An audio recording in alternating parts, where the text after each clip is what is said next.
thir tu le mai thla tu te chi be u le ma sain he video hi siam katum na rei to khop maya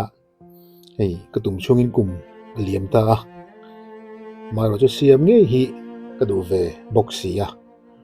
achan chu keimah anga harsana to kidney transplant ngai kal thak ngai chin chang shilo tak tak te blind ve tak tak te na bang ti garinga mizo zinga po kal thak ngai tam tak kal thak to te lotling tak taka kal lo thak to te no ma tin ti mek lai chuan khatia ki mangai po kidney transplant ngai kal thak ngai ka nei tingan riat khan information o mangte social media le internet ve te kan zong kola chunga ka mu ho tam zo ka chu ramdang sa pho kan ti te tin indiram mi te le ramdang mi te na an experience an lo share to khatiang ho kha ania mizo jinga kal thak kum venu to ma se hlothling tak taka hi kum somni pariat somni paruk lai hun lo mang to te kal thak nuwa anom chungin kan soi sualem pheju ka helawa dianga video siama mani ton hriat han da chuak hi Facebook ani emo YouTube ani emo la tamlo hlening ka hria tin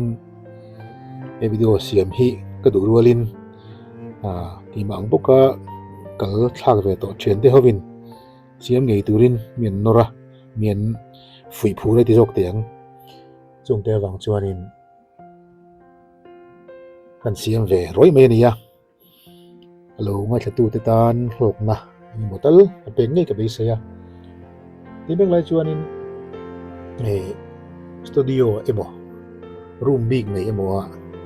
record kan ni lo wangin noise thil ridang lo tam mai thaya chung re chu khongain ni se thiam na kan dil boka po ni se kidney transplant tour kal thak ngai te kan lo ma video hi lo ku fu ve lo ni chuanin tangkai puya in lo pui ngei po ka bi se ya in contact number te ka da enga hian truveni phut chuanin minun contact ulangin tanpui hena te kan nei phut chuanin ni tanpui an share reng reng lawa in tanpui ho kan chak zo kani achan chu ke ni po ati ra khan kan blind em maya chin chang kan hrilawa kha wang khan kan boya maro chu thian te le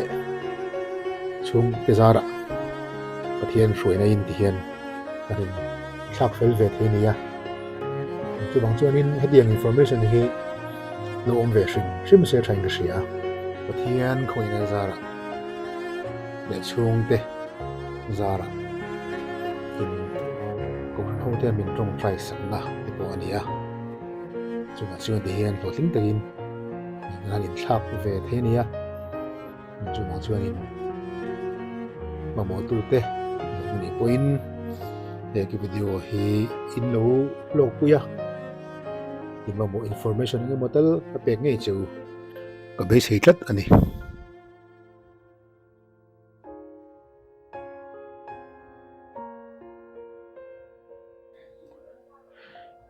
chronic kidney disease antia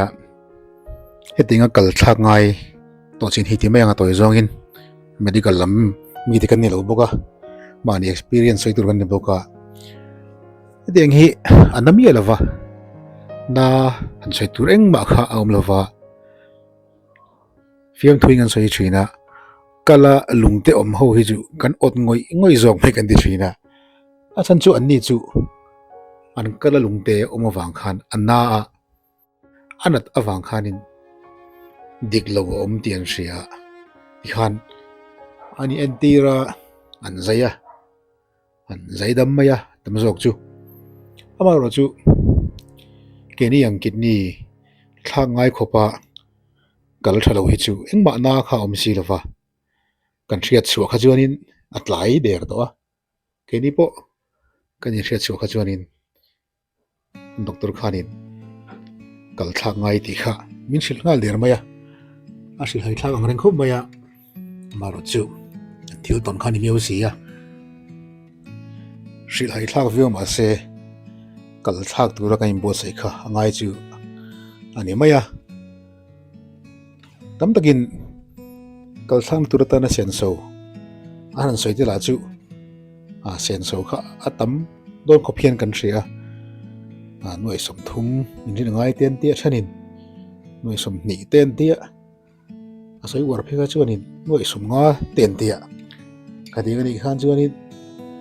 ho phur omang reng khop maya kal thak ngai to nuwa sum tam tak sen khala ngai bok sia mangan thak maya maro chu ti lo thei lo khani sia chuan ki ni kha karin zaidon khan estimate an chut khan in cheng noi re le sing koi min chut saka maro chu kan in zaya engkim kan zovek nu khan in cheng singli min discount na chuan vai in noi re le singa kan senga in zai le kha tiang vel dam do in man shim ma khan ni ba hian mani omna in lo man te ai le in divel kha chu tu ran ni ya khosak dan ina khosak dana zirin tlem te pe na ti theya tam de pun kha chu mani thoni to a in zai man le dam do in man shim shim ma chu noi re singa kan senga ti chu ki ni kha kan in ran khop maya nan dang kha min tlak buak tak hlau awang khanin kan seng tam dewa chu ti ni lo serang chuan noi som baruk som basari veling kan incomplete thei tura kan ngai tin ti mek lai chuan in emi kidney transplant big tan hian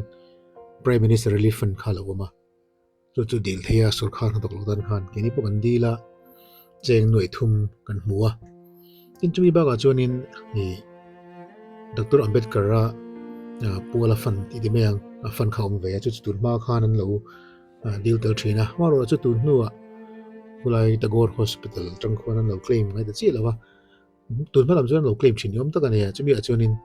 cheng noi thum le singa an lo claim tel thina kami apa ne fan ani phe khan chuan in zeman kha sen so khan yan dok don tin na ne ya ni ga hriat sol lo chuan tuna po hian a mi Dr. Ambedkar fan hi ala dil thei antia ka chiang chi lawa amaro chu ka hriat chen chu kami prime minister relief fund kha a dil thei ni kami ni chun cheng noi thum kan huwa sen so kha rok na se me maya chu chuan ni min ti ziom ve khop mai hian hroina zara ge ni po te hian ka han ti ve thei kha ni ta ti chuan in tin nge hriat suwa ti kha an soi tai la amain ke hianin gout te kan ei thina chuan gout kan ei thina wang khanin doctor kain antira be khat kha ta chuanin kan doctor khanin thisen test tur mak baka men zo ve rang khan ka zun hi aphuan na sa ti kha ka saya ka wang khanin zunte kan te sa thisen te kan te sa chumi kan te sa chuanin chu sang ni le som ni le pakhat kum khania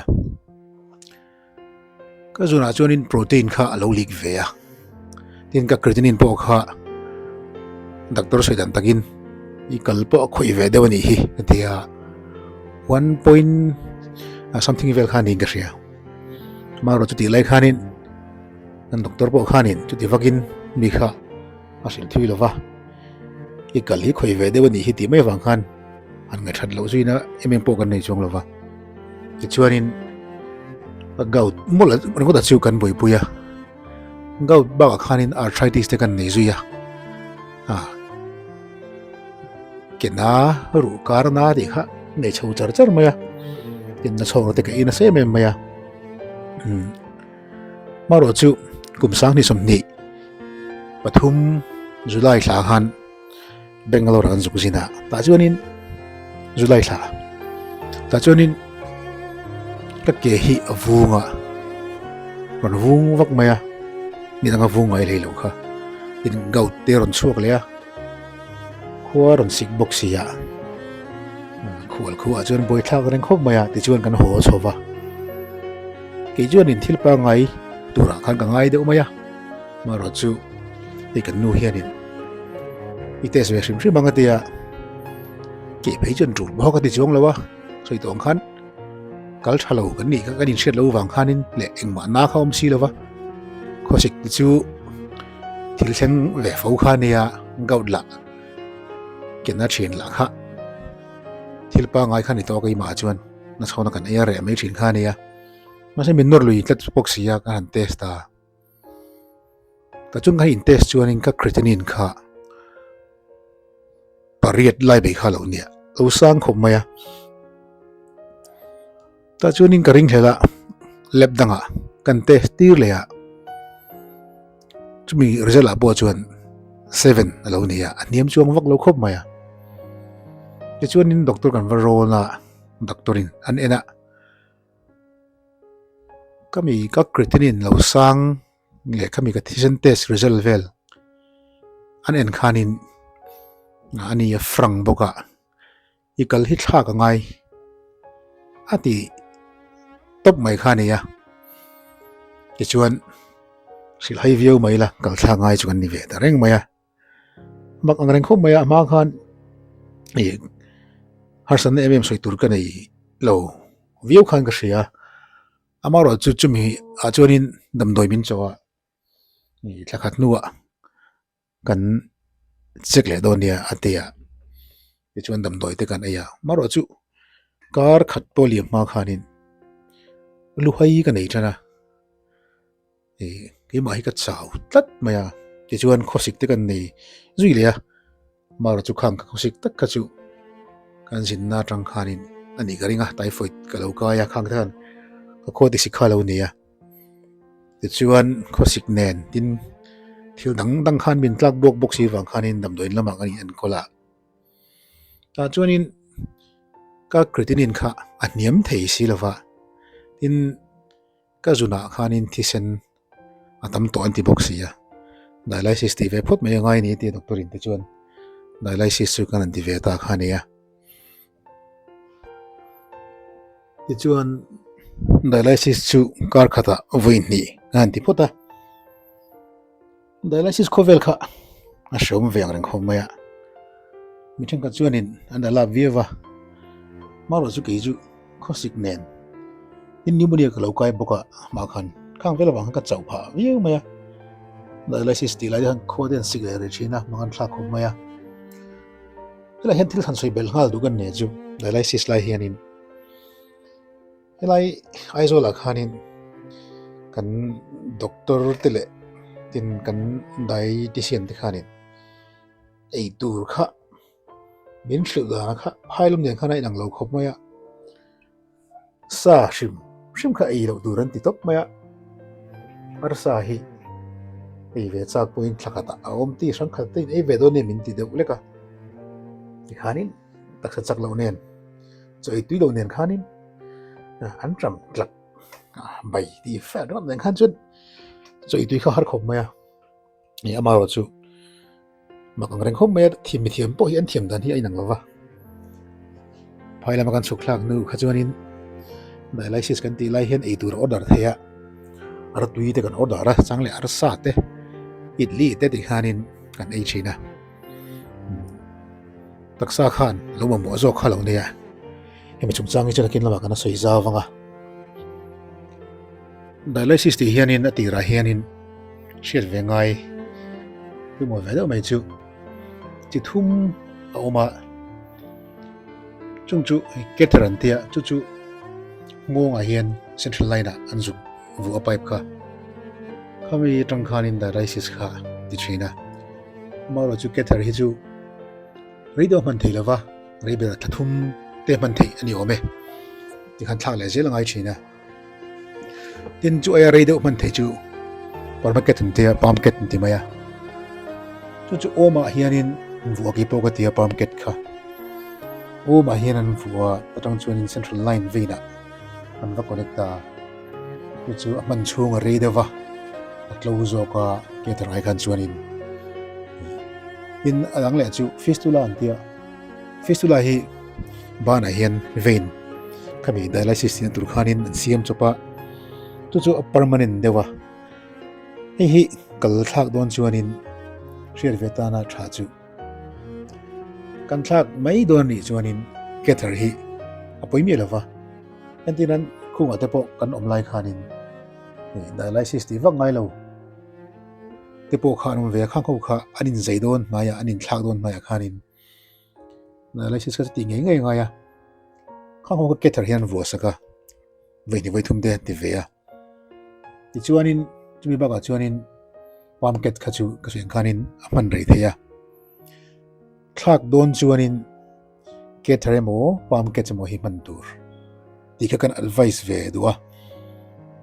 fistula hi chu a permanent khop maya kuta hian bana hian vuwa kal kan thak don ni chuanin thei ram chuanin fistula kha man lo zok ti dir lo kha a tha ka ti fiang ren khop maya kal thak to nuwa khami fistula ti na kha ban ve kut kha di mangai zui khop maya han man rim de hian ron vung le ti khani nge ni anuwa harsan na an tok china maro chu mihring kan anglova khala je po khamani du than ni se maro chu dialysis kan ti donin uluk zokin doctor te kha zo chian kha tha enge thaberang ti kha zo chian kha tha doctor te na mian thuron kha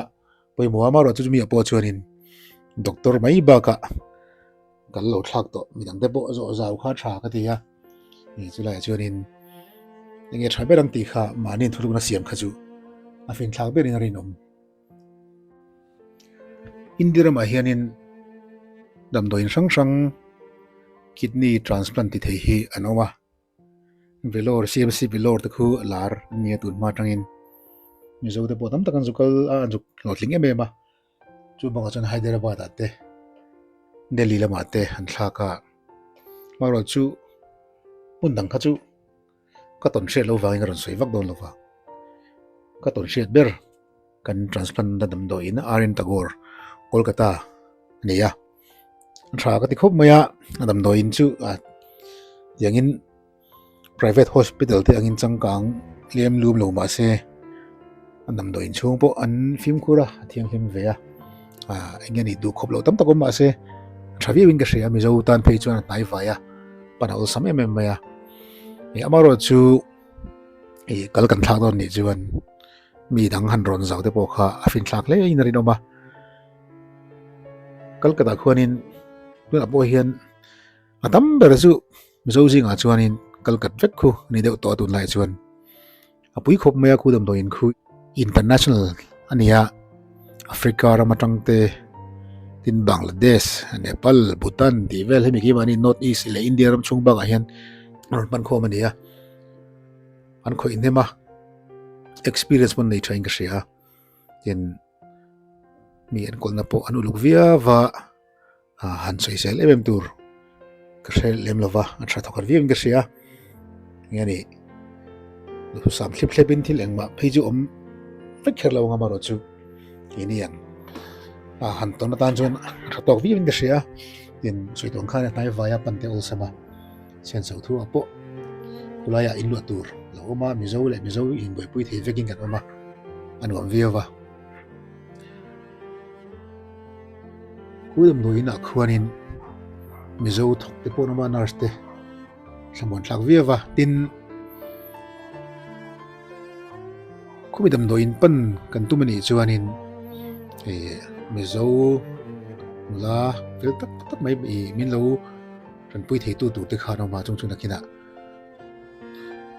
dona chung chang sui tai la kal min betu kha ki ju ko van nei khop maya ka pian pui ka unau te hian an kal min pe kha anin chu sap maya ka van nei tak mewa maro chu kan unau ji nga no pangber pui te I rita la nun pui ani chu anin ki mang kan pe nge atia achu de ta wang khanin lang pan kian ta unau te hian min mangaya zawai main anin huwa me maya anin chu hi da niya alu ka tia unawin mangai na ro puya antia kal thak hian chung kuwa ran wal nga ya chung kuwa in mangai da washe khop mi antia ani me lang ren khop maya itam takin donar chung chang ayan harsan na an lo to thinatin kan omlai nge po han donor ina hosan le tak te no ma asan chu mi zo hi mak reng khop maya in soi thai kan jinga donor tura in berem vek to tu te emoina an lo soi thai awanga donor tang lengam te lo te an lo om nual mai lo ne hi poi khop maya knau ka donor hian in ti hian ate pathian in kal pathi min pe ya pakhal chau poi ngan nung the ya pakhathi pathian in minang tan min da sakani atia mu fi angreng khop mai lo ma hlu khop maya teng chunin donor ni hi alom reng lo wa ani po ka donor ka nau po hi siam na thai me ma eng ma in sui na po nei lo fa pathian zara di hian harsala to lavin weini thlangin ana angai te thok zum thaya ti midang po ni thawa kan thian te donor dang ho reng po hi han kom ta ila tu te mai po hian engin ni an suggest fik me ni a hlom lo zia tin midang ta mun pek na ani zia an peka wanga anua ram tui leilawa anuma san kha omlova tiang khanin hi midam takina kan lo in soi thai thin lai hi afulo khop maya me na lungsi taka akal adonai donani chuan lo soi thai mo lo soi tom pui mo khachu a chu lo khop maya ti lo top turani amaro chu kal in pek hi mi organ transplant hi सरकार फिल्म खुरादान खाउतक में ओमा कतिया अदो दो इम्पैक्ट थई फेजु रि जोग लवा गिनि दान अंगिन थिल तम तक पलतंगाई ओमा मारो chu katiang chung khat u nau nu fa katiang che khachuanin harsanna atlem khub maya iri pokan van neya tengkhan u nau piang mun kan ni wangin harsana kan tok lo di laga choi so lo mai theya maro chu katiang ni lem lo chung khat ro apo pian pui ni lo in ka sanang chi te ka deng chi khajut lemin ti tu tam dewa ti thelo po ni chung lo ti tur kha tam dewa dan anga han pal tang tur kha thui deu hleka kan soi du ber zo ka chu donor te hi an hlue me maya nun na chan tu an ni mi huai san ni ya an ma ni wanga winni la thleng thei hi kan nia kan tan chon an hlue me pathian thil pek ro pui tak ten nia tu ti la ya mi te noi soi thaya anoi soi tom sak mai te hi chu athalo tak meu wa engma dunar tan thil lo om lova thil pui po om jong lova an pek nu akhanin ti khan dam noi na por om rei lo ni li velan uma dam ni ran chuang maya dam takin teng khanin ala om reng lova midang tan mal som na ro pui tak midang te nun pot sei tu midang te nun chan hi me tur tan pathian man ruwa hlu tak pui mo tak khan ni ti kha kan soi tel du boka donor te hi kan tan chon an hlue me ma ni awanga wi ni thleng te hi pathian man ruwa kan tan man ruan ni ya pathian ina win ni kan thlen thina tur ta na pathian man ruwa pui mo tak ten ni ti kha ka soi mol du bokani ti chuan august ni som le paruk sang ni som ni pathum khanin kolkata lama kal thak turin kan sukta kan nu jinet al sang pui le ka dunar tur pui te le an pa pana kanen kan palin kan sukla lai kan soi kai du me chu gadi hun lai kha sang ni som ni pathum MLA general election don nai khania ke po kati lai khan selui building tour MLA candidate tour kha kan ve ya kan ho tu ten mi han ti ve khania sang ni som ni kumatang khan kan lo vil ve tang a thei top chuin maro chu kan van duwa ya ti khan than to na ro ya kan dam lo ta kan withdraw ta khania kan sai du chu khati hun lai khanin midam tak khanin politics ten omang reng khop maya dam lo der khamin thia chole lo te khamin tia angai thak kha chu ndom lo ang reng khop maya engatinge politics ni wanghian chedeu deu hian kan ti kher ni ma khop mai dam lo der kha chu kan ni lo ani dam lo der na chi bo khan ni lo wa maro chu le politics ni miawa do choi re lo chuanin kan khing puite heting han bei mai po kha atura mo kan titlat box ya ti chuanin kan chukla kolkata sei tong khanin mizo khulaya dam lo te lo pui thin tu te kan zuk be ron masa anni khan in lo turte min lo ti fil sak fika airport atangin kan keimah ni in lo tura kan lut phei ngala dam thla ang ren khom maya ti chuanin medical test te kan ti zui ngala medical test a hian nuai thum kan seng thing lo wati rang hanin nuai thum ro in ringla anti medical test a hian ti chuan tin medical test tin ne chuang thum vel ngai thine antia tiang tur jungan in ringa kan chukla ma se so yang khanin kini chu piang mun unaw kan nia kan blood group te inanga tin chu medical test a khan kan tesen ai mil lo kha an test khan kan lo in mil view bai box ya khang te wang khanin kan test na kan sen so po chu atlem de uta me dangai chuan tin piang mun unaw kan nia kan lo in mil em wang khanin ingeni DNA test anga te harsana kan to wa thakhat chungin medical test kha kan zo ve kan ni pathian zara mitam tak mission kat chu van doya thathum don te khami medical test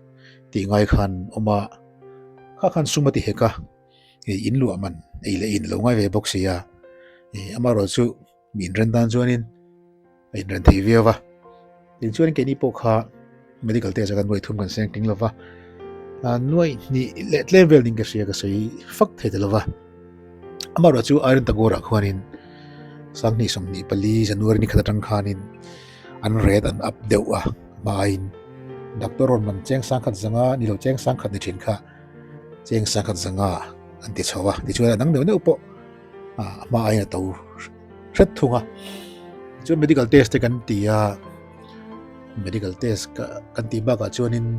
court lama te ti fil ngai oma chipsi ri na kina video le pe ka chum chu kan na suena ko lo te kan ti fela lakhat aliama atlat ni na September ni somni le pathuma kan zaita en zema yan kar khat mina min atpit masa in chuanin hun kan manga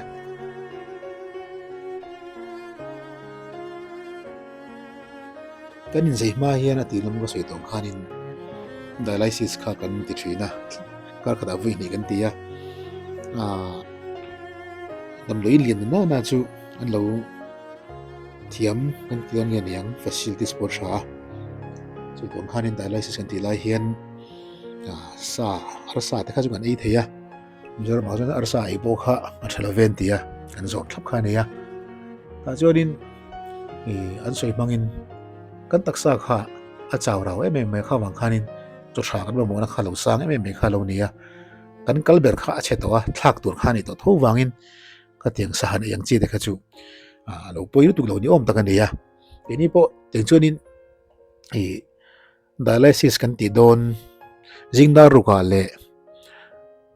amasa zog ni a hianin sunday a hian jingda ruka dialysis kan ti ya ti chuan thursday ya dar som pakhata kan ti le ya tiang chuanin dialysis kan ti don ni te hi chuanin voksa te kan ya bong sa te po khatin thenga chuan ya ka bi dialysis khan atleng veken dia azi ang ren khom maya ai zo la kha chuanin tlak le phai kha ni maya ba kha kan engam boxi lowa ma chu kholai chuanin doctor de ber khanin in taksa hi achak thadanga yan ti wang khanin kan in tuitu ve thei deuh khania tin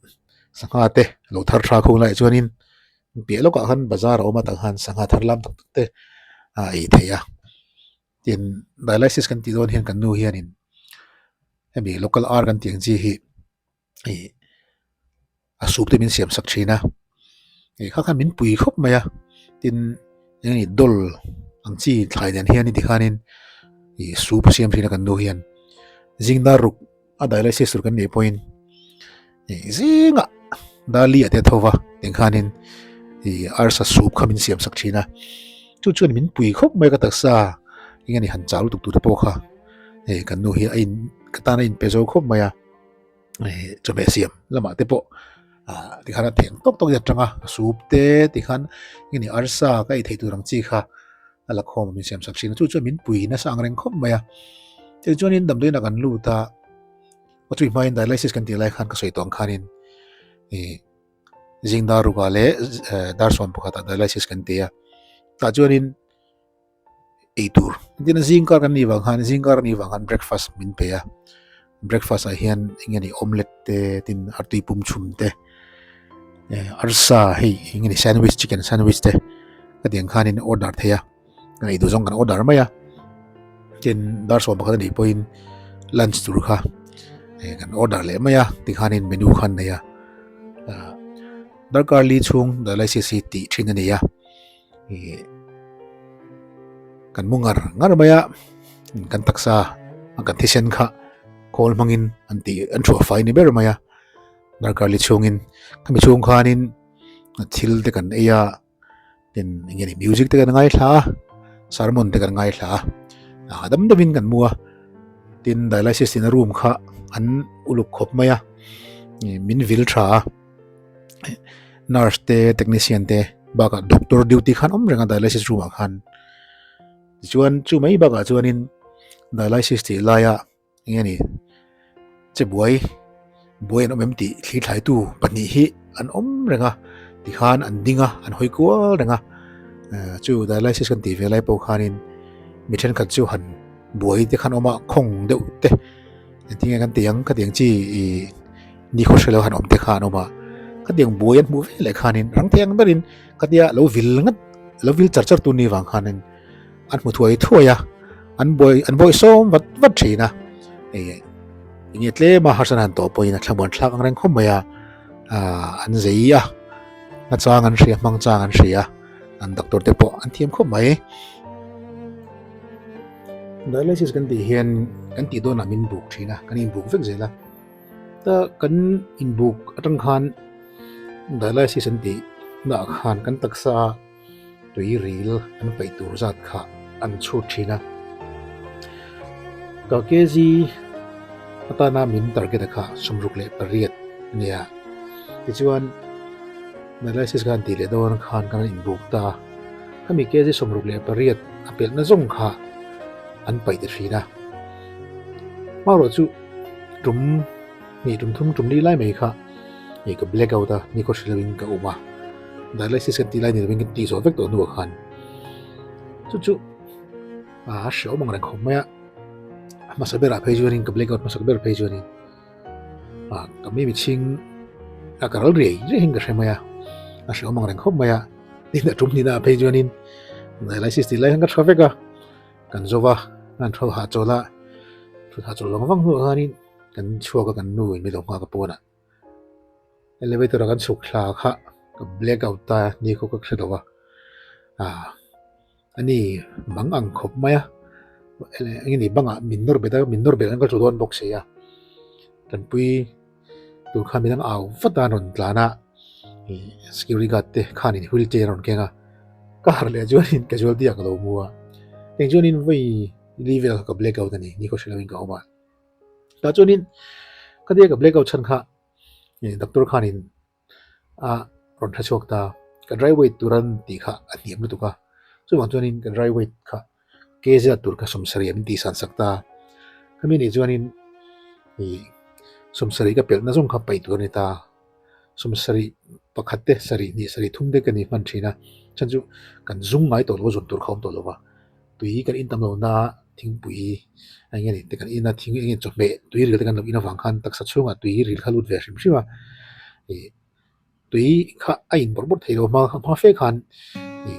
ni khata liter chan ve ba gi lo turan tia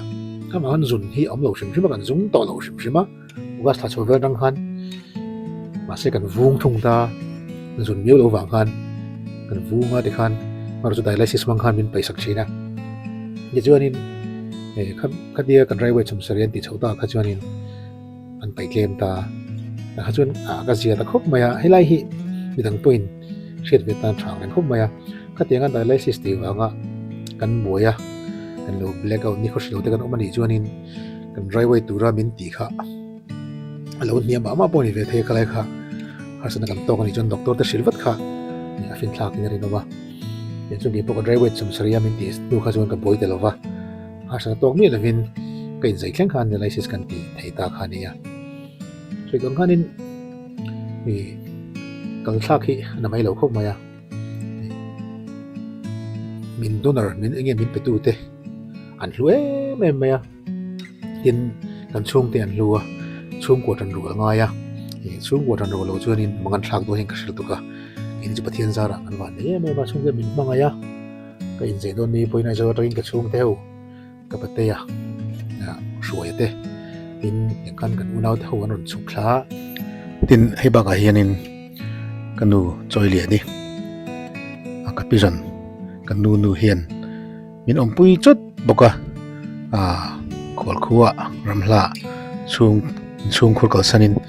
อันนี้เห็นมินอมปุยจาร์บอกว่าอันนู้นเลยไม่ยายังบอกกันสุขลากันตัวมารอจูสุขลาขันจิมลุยจีซีอันนี้สิโลวังขันินนั่นสุขโลขันเนี่ยนูมังเรงคบไม่ยาลงมังเรงคบไม่ยาช่วงเตะก็ยังไงสักลางยังให้มีดังโปช่วงเตะไงสักเตลหักันนี่แล้วมาอันนู้นมังเรงคบไหมถึงชวนนินยังไงนี่กัลทักตัวระมินใจหุ่นจุดถึงชวนนินช่วงเตะเนี่ยหุ่นกันมั้งคุณไล่ช่วงค่ะได้ไล่ซิสติบอกนั่นขันชวนนินจังชวนน้องอันนี้น้องเวดวงเรงคบไหมริลรูเฮียป่วยมัวริลรูเฮียนโจป่วยมัวทินจัวเหล่าเฮียป่วยมัวทินเหล่าทอนจูลมังเหล่าทอนวักเตะฮีที่เราจูลนี่หรอวะก็ขันนินยังไงนี่อัศจรรย์เกมอันนี้คงเทียจุดบางชนิดในไลซิสกันตีไลเตโมกัลทักตูร์กันนี่ที่กันเชียดขันกันริรูเฮียนเจ้าตูร์เนี่ยอินเปย์ตูร์เนี่ยประเทศร้อนจงินประเทศอมปุยนะกันดีหมดข้าพยมัวข้ามีกันกัลทักตูร์เลยกันในไลซิสเวลาฟังข้างนี่นะมินโบเบจวนินอัศอมโดนตุกันนี่จุดบางชนิดกันเป่าเขาง่ายกันอินเสรูง่ายประเทศซาร่าอิงกิมอัจฉริยะฟักตัวนี้ตีค่ะการอินสิลมอลอย่างนี้กันริรูตักโปกันอินปีค่ะอภัยมัวนี่ริรูอภัยมัวลุตุค่ะ mentally กันเจ้าตัวนี้จุบินี่ละว่าก็ฝันด้วยบีกอย่างที่บีกเงี้ยที่ยังส่งก็อินกวยกุนรังขจวนินอัจฉริยะกันนี่กันตักษาจักอภัยมัวกันริรูอะไรเสละอภัยมัวกันเจ้าอภัยมัวกันหวยเซนอภัยมัวบอกกันนี่เฮตียกัลทักไงกันโลนี่เฮียนเองกิมค่ะอัตโตตะเวกอันเชตะเวกตีนลำบันนี่แรงลวะประเทศคอยนาซาระมาลำพุ่นดูตักกันนี่เทียไอ้ตัวเฮียนกี่ปประเทศคอยนาซาระให้วิดีโอกันคนไลเฮียนฮัสซันนะตกลวินประเทศซาระเซลตะกินกุมขันเลือดรุกนักมังเมกันนี่ตินกี่มาบ้าเฮียนกันเชียนเตะตัวน่ะเฮียนกุมสมนีปรุปเตะสมนีปริตนักมังเมกเตียนออกมาเตียงจวนินมาลำพุ่นดูตักกันนี่ไทยนี่ตีค่ะเราเสียอีละช่างโอเล่ตุนทุมาตานจนข้าจงคันนี้เสลังอินวิดีโอตั้งเล่รอนเสียมกันตุ้มงาตลาดจวนินกัลทักตัวระโคลกตาละมาสุขทักโดนะเชียตัวเองด็อกิเมนต์ง่ายหันเตียงจีเตโดนร์จุงจ้างเตขัดเตียงจีค่ะรอนดาลันเล็กันตุ้มงาเราคลีร์ตัวเล็กงั้นเลยตัวเต็นอินเราปุยง่ายริงเงประเทศมัลสมนะดงอินริเซลทักกินรีตักเราดำเนินจู